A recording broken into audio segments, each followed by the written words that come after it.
Hello everyone, back to my YouTube channel. So how are you guys? I hope you find and doing well. So आज के इस part के अंदर हम discuss करने वाले हैं कि एचआरएम के अंदर ऐसे कौन कौन से इंपॉर्टेंट टॉपिक्स है जिन्हें अगर आप अभी से अच्छे से कवर करते हुए चलते हो तो एग्ज़ाम के टाइम पे आप अच्छे मार्क्स गेन कर पाओगे और साथ के साथ सभी क्वेश्चन को अच्छे से अटैम्प्ट भी कर पाओगे। ठीक है, तो जो पैटर्न हमने बीबीए के फर्स्ट सेमेस्टर के अंदर फॉलो करा था वही पैटर्न हम क्या करें सेमेस्टर सेकंड के अंदर फॉलो करेंगे।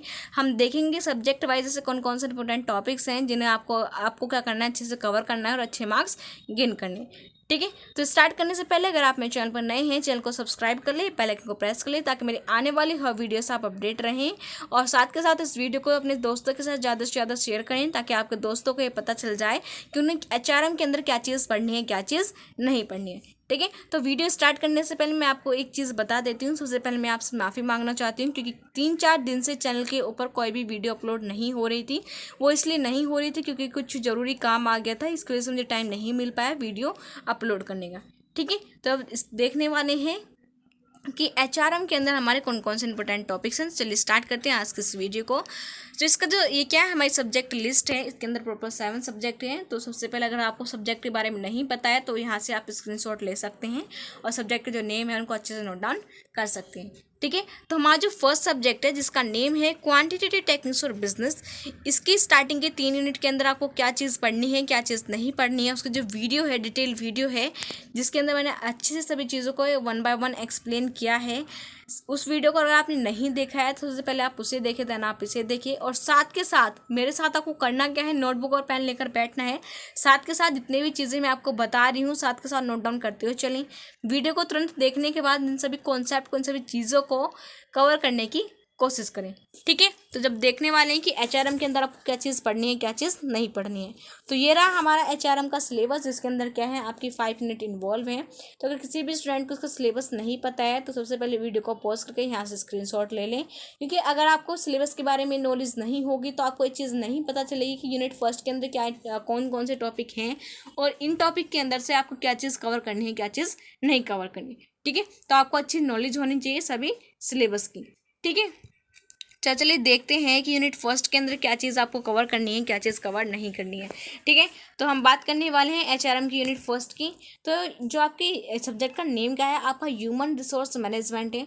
तो सबसे पहले आपको पता होना चाहिए कि ह्यूमन रिसोर्स मैनेजमेंट का मीनिंग क्या होता है, क्या इसका ऑब्जेक्टिव होते हैं, क्या इसके एडवांटेजेस हैं, क्या इसके डिसएडवांटेजेस हैं। यानी कि आपको एचआरएम के अंदर फुल डिटेल्ड पता होनी चाहिए, अच्छे से नॉलेज होनी चाहिए कि एचआरएम के बारे में। ठीक है, क्योंकि एचआरएम से रिलेटेड जो काफ़ी क्वेश्चन है वो आपको पूछे जाते हैं। ठीक है, तो इसका जो फर्स्ट टॉपिक है वो क्या है, आपका एचआर और एचआरडी के ऊपर। ठीक है, तो इस यूनिट के ऊपर जो मेनली फोकस किया गया है वो आपके 2 टॉपिक के ऊपर कवर किया गया है, यानी कि फोकस किया गया है। फर्स्ट क्या है आपका एचआर और सेकंड क्या है आपका एचआरडी। ठीक है, तो आपको पता होना चाहिए कि एचआर होता क्या है, इसका meaning, definition, scope, objective, role, function. तो इन सभी चीज़ों के बारे में आपको प्रॉपर नॉलेज होनी चाहिए। फिर आपका एचआरडी यानी कि ह्यूमन रिसोर्स डेवलपमेंट, इसके बारे में भी आपको अच्छे से पता होना चाहिए, इसका मीनिंग क्या है, definition, scope, objective, role, function and procedure. ठीक है, तो इन सभी चीज़ों के बारे में आपको डिटेल में नॉलेज होनी चाहिए और अभी आपके पास काफ़ी टाइम है तो आप अच्छे से इन सभी चीज़ों को डिटेल में पढ़ सकते हो। ठीक है, फिर एक क्वेश्चन और आता है, वो कभी कभी क्वेश्चन में ये भी पूछ लिया जाता है कि एचआर और एचआरडी के बीच में क्या डिफरेंस है। ठीक है, तो मेनली एचआर और एचआरडी का जो डिफरेंस है या तो आपसे 7.5 मार्क्स से पूछेगा या फिर आपसे 3 मार्क्स से पूछेगा। ठीक है, तो आपको करना क्या है, एचआर और एचआरडी के जितने पॉइंट हो सकते हैं इनके डिफरेंसेस में उतने इन्वॉल्व करने हैं और इनके डिफरेंस को भी आपको अच्छे से कवर करना है। ठीक है, सो आई होप यूनिट फर्स्ट का जो फर्स्ट के जितने भी इंपॉर्टेंट टॉपिक्स हैं आपने मेरे साथ अच्छे से कवर कर लिए होंगे। ठीक है, तो आपको करना क्या है, सभी टॉपिक्स को मेरे साथ नोट डाउन करते हुए चलना है। ठीक है, अब देखते हैं यूनिट सेकंड के अंदर। तो यूनिट सेकंड के अंदर जो मेनली फोकस किया गया है वो आपकी एचआर पॉलिसीज़ और प्रोसीड्यूर्स के ऊपर ज़्यादा फोकस किया गया है। ठीक है, तो यहाँ पे आप देख सकते हो उसका जो फर्स्ट टॉपिक है वो है आपका एचआर पॉलिसीज़ एंड स्ट्रेटजीज, और मैंने इसके ऊपर 3-4 बार स्टार मार्क भी किया हुआ है क्योंकि इससे रिलेटेड क्वेश्चन आता है, मोस्ट इंपोर्टेंट टॉपिक्स हैं। तो आपको करना क्या है, एचआर पॉलिसीज़ और स्ट्रेटजीज से रिलेटेड जितने भी कॉन्सेप्ट हैं उनको आपको अभी से अच्छे से कवर करना है। ठीक है, फिर क्या है आपका सेकंड है आपका एचआर इन स्ट्रेटेजिक मैनेजमेंट। तो स्ट्रेटेजिक मैनेजमेंट होता क्या है, एचआर के अंदर इसका क्या रोल होता है, इन सभी चीज़ों के बारे में आपको डिटेल में पता होना चाहिए। ठीक है, आप स्टार मार्क भी देख सकते हो कि जो क्वेश्चन है आपके लिए कितना इंपॉर्टेंट है।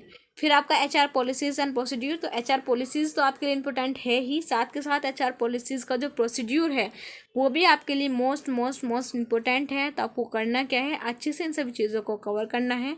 फिर है आपका promotion and transfer. Mainly promotion और ट्रांसफ़र के बीच में सबसे पहले तो आपको उनका डिफरेंस पता होना चाहिए कि आप प्रमोशन क्या होता है, ट्रांसफ़र क्या होता है, क्या इनका मीनिंग होता है, ठीक है। तो ये बेसिक चीज़ें हैं, अगर आप चाहें तो इस कॉन्सेप्ट को सिर्फ आप 5 मिनट के अंदर क्या कर पाओगे, अच्छे से कवर कर पाओगे। तो बहुत छोटा टॉपिक है, तो आपको करना क्या है, प्रमोशन और ट्रांसफ़र का मीनिंग और इसका डिफरेंस को अच्छे से कवर करना है, ठीक है। मेनली इस बुक यानी कि इस यूनिट के अंदर सिर्फ एक ही टॉपिक बचता है, वो क्या है हमारा इंटरनेशनल और डोमेस्टिक HRM होता क्या है हमारा, इनका कंपेयर्ड क्या होता है। तो ये जो टॉपिक है इसी बार हमारे इस यूनिट के अंदर क्या किया गया है, इन्वॉल्व किया गया है, ठीक है। तो अब से पहले ये जो HRM के अंदर ये टॉपिक नहीं था, तो आपको करना क्या है, इस टॉपिक को भी आपको अच्छे से कवर करना है, क्योंकि हम रिस्क नहीं ले सकते और अभी हमारे पास टाइम है। हमने करना क्या है, जितने भी टॉपिक मैं आपको बता रही हूँ अच्छे से आपको कवर करने हैं, ठीक है। सो आई होप यूनिट सेकंड के जितने भी इंपॉर्टेंट टॉपिक हैं वो आपने अच्छे से कवर कर लिए होंगे, ठीक है। तो अब देखने वाले हैं यूनिट थर्ड के अंदर।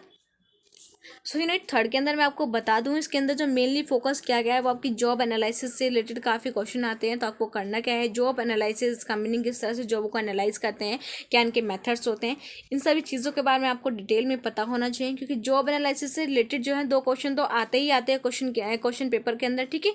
एक क्वेश्चन जो आपका आता है वो 3 मार्क्स के अंदर आता है, और एक क्वेश्चन जो आता है या तो सेक्शन बी के अंदर आ सकता है, सेक्शन सी के अंदर आ सकता है, ठीक है। तो 7.5 मार्क्स से 15 मार्क्स के अंदर जो जॉब एनालिसिस से रिलेटेड जो क्वेश्चन वो आपका आएगा ही आएगा।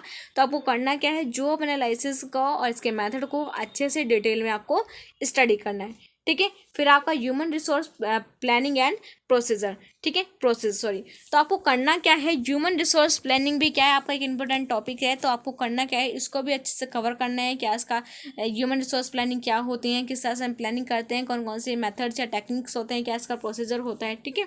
तो आपको क्या करना है, इन सभी चीज़ों को अच्छे से कवर करना है। फिर आपका करियर प्लानिंग भी जॉब एनालिसिस का तरह क्या है एक इंपॉर्टेंट टॉपिक है। जॉब एनालिसिस की तरह करियर प्लानिंग से रिलेटेड भी काफ़ी जो क्वेश्चन है आपसे पूछ जाते हैं। फिर आपका रिक्रूटमेंट, तो आपको रिक्रूटमेंट पे अच्छे से कवर करना है। फिर आता है परफॉर्मेंस अप्रेजल, इसका प्रोसेस और इसका मेथड, ठीक है।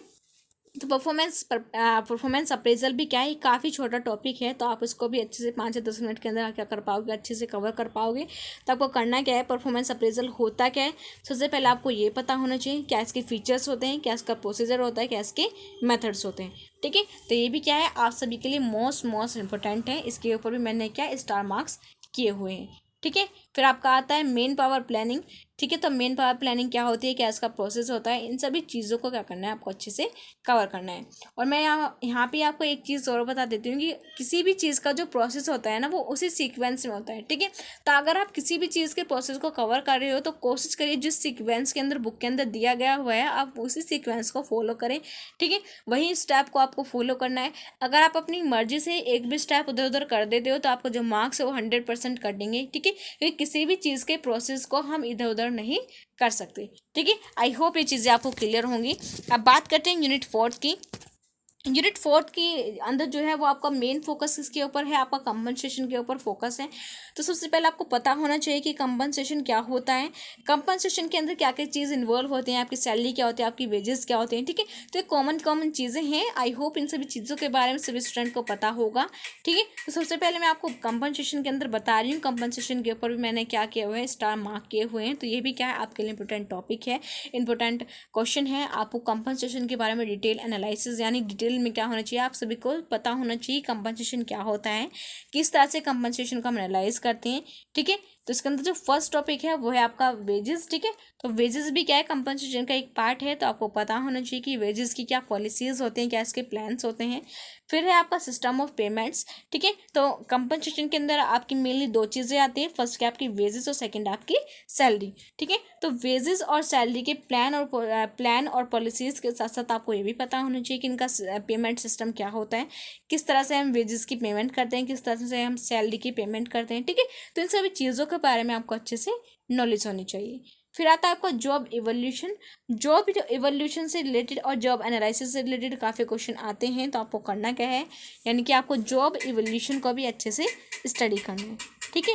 तो एक क्वेश्चन के अंदर यानी कि एक क्वेश्चन पेपर के अंदर आपसे फ्रिंक्स के बारे में ही पूछा गया था, तो आपको सैलरी, वेजेस, फ्रिंक्स यानी कि जितने भी इंसेंटिव्स होते हैं उनके बारे में आपको थोड़ा थोड़ा तो पता होना ही चाहिए। और जिससे आपका फ्रिंक्स बेनिफिट हो गए, तो ये जो इस तरह के छोटे छोटे क्वेश्चन होते हैं ये आपके 3 मार्क्स के अंदर पूछे जा सकते हैं। ठीक है, तो आपको करना क्या है, ये जो यूनिट 4 है इसके अंदर से आपको कोई भी टॉपिक नहीं छोड़ना है। ठीक है, यानी कि यूनिट 4 और यूनिट फर्स्ट क्या आपके लिए मोस्ट इंपॉर्टेंट है, क्योंकि यूनिट फर्स्ट और यूनिट फोर्थ के अंदर से आपको एक भी टॉपिक नहीं छोड़ना है। जितने भी टॉपिक आपको दिए गए हुए हैं आपको क्या करना है, उन सभी टॉपिक को अच्छे से कवर करना है। आई होप यूनिट फोर्थ के जितने भी इंपॉर्टेंट टॉपिक है आपने अच्छे से नोट डाउन कर लिए होंगे। तब चलते हैं हम अपनी यूनिट 5 के अंदर। ठीक है, तो इस पार्ट की जो हमारी लास्ट यूनिट है वो हमारी यूनिट 5, जिसके अंदर हमारा फर्स्ट टॉपिक है ग्रीवेंस हैंडलिंग। ठीक है, तो ग्रीवेंस हैंडलिंग भी क्या है, आपके लिए इंपॉर्टेंट टॉपिक है। ठीक है, इससे रिलेटेड काफ़ी क्वेश्चन जो है आपसे पूछे जाते हैं।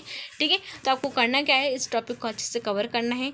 इससे रिलेटेड जितनी भी चीज़ें बुक के अंदर दी गई हुई हैं आपको उनका करना है, अच्छे से कवर करते हुए चलना है। ठीक है, सेकंड क्या है हमारा ट्रेड यूनियन। ट्रेड यूनियन को मैं बोलना चाहूँगी most most most most most most most important topic है। ठीक है, क्योंकि ट्रेड यूनियन से रिलेटेड इतने क्वेश्चन आते हैं हद से ज़्यादा, और मोस्टली जो ट्रेड यूनियन से रिलेटेड जो क्वेश्चन पूछे जाते हैं आपका 7.5 मार्क्स के अंदर आता है या फिर आपके 15 मार्क्स के अंदर आता है। ठीक है, तो ट्रेड यूनियन से रिलेटेड जो भी क्वेश्चन आपके क्वेश्चन पेपर के अंदर आएगा वो डिटेल में आएगा। तो आपको करना क्या है, ट्रेड यूनियन को अच्छे से स्टडी करना है। ठीक है, क्योंकि अगर एक क्वेश्चन ये जो आपका 15 मार्क्स के अंदर आ जाता है तो आप अच्छे से क्या कर पाओगे, इस क्वेश्चन को राइट डाउन कर पाओगे और अच्छे से 15 मार्क्स क्या कर पाओगे, गेन कर पाओगे। ठीक है, तो आपको करना क्या है, ट्रेड यूनियन को अच्छे से स्टडी करना है यूनिट 5 के अंदर से।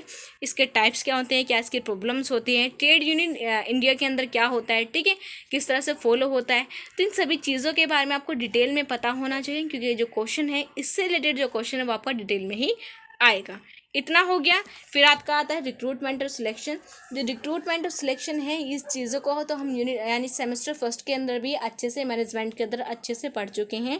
तो आई होप, मुझे लगता है, उम्मीद है कि रिक्रूटमेंट और सिलेक्शन से रिलेटेड अगर कोई भी क्वेश्चन आता है तो आप उसको अच्छे से राइट डाउन कर पाओगे। ठीक है, तो रिक्रूटमेंट सिलेक्शन का मीनिंग आपको पता होना चाहिए, इनका डिफरेंस और इनका प्रोसीजर भी क्या होना चाहिए आपको पता होना चाहिए। प्रोसीजर अगर बुक के अंदर दिया हुआ है तो आपको अच्छे से कवर करना है, नहीं दिया हुआ है तो कोई बात नहीं है। ठीक है, इतना हो गया। तो यूनिट 5 के अंदर हम एक बार रिवाइज कर लेते हैं। आपको करना क्या है, सबसे पहले करना है आपको ग्रीवेंस हैंडलिंग होता क्या है। फिर आपको ज़्यादा फोकस किसके ऊपर करना है, ट्रेड यूनियन के ऊपर करना है। इससे रिलेटेड जितनी भी चीज़ें बुक के अंदर गिवन है आपको उन सभी को अच्छे से कवर करना है।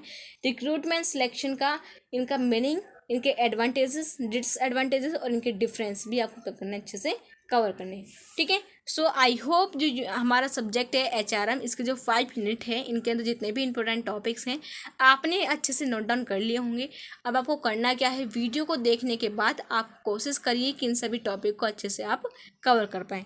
ठीक है, सो एक स्टूडेंट ने मैसेज किया था जिसने बोला था कि HRM के ऊपर एक वीडियो लेकर आई, जिसके अंदर मैं आप सभी के साथ डिस्कस करूँ डिटेल में कि HRM के अंदर आपको क्या चीज़ पढ़नी है, क्या चीज़ नहीं पढ़नी है।